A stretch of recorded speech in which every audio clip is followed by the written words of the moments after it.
গত 22 ও 23 জানুয়ারি এই 3 শিশুর নিখোঁজের গুজবকে কেন্দ্র করে চট্টগ্রাম রফতানি প্রক্রিয়াকরণ অঞ্চল সিপিজেটে পোশাক ও নির্মাণ শ্রমিকদের মধ্যে দফায় দফায় সংঘর্ষের ঘটনা ঘটে। একটি প্রতিষ্ঠানের শ্রমিকরা 2 শিশুকে পিটিয়েছে, আরেক শিশুকে হত্যা করে সেপটিক ট্যাঙ্কে ফেলে দেওয়া হয়েছে। এমন গুজব ছড়িয়ে পড়লে উত্তেজিত হয়ে পড়েন শ্রমিকরা। পুলিশ জানায় শেলটেক কনস্ট্রাকশন বেবজার একটি ভবন নির্মাণ কাজ করছিল। গত 22 জানুয়ারি 3 শিশু নির্মাণাধীন সে ভবনে ঢুকেছিল বোতল, লোহার রড খোঁজার জন্য। এই সময় শিশুদের দেখতে পেয়ে প্রতিষ্ঠানটির ম্যানেজমেন্টের লোকজন শিশু 3টিকে আটক করে জিজ্ঞাসাবাদ করে। এক পর্যায়ে 2 শিশুকে ছেড়ে দেওয়া হয়, আরেক শিশুকে আটকিয়ে রাখে কিছুক্ষণ। রবিউল নামে সেই শিশুটিকেও কিছুক্ষণ পর ছেড়ে দেওয়া হয়। 3 শিশুর নাম সাগর, রবিউল ও হাসান।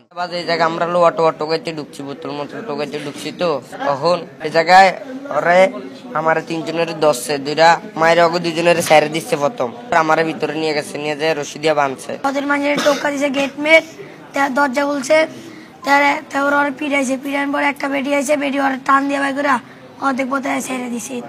তার লাস্ট আমরা বাইরে গেছি। 3 জন ভিতরে ঢুকছে, ওদেরকে কল্লা কাটছে বা রক্ত বলে দিছে বলছে, ওরা পাবলিক এটা বলতেছে। সুপরিকল্পিতভাবে তাদেরকে খেপিয়ে তুলেছে।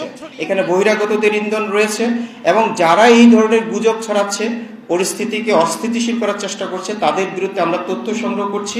চট্টগ্রাম ইপিজেড ও কেপিজেড মিলিয়ে 2.5 লাখ পোশাক শ্রমিক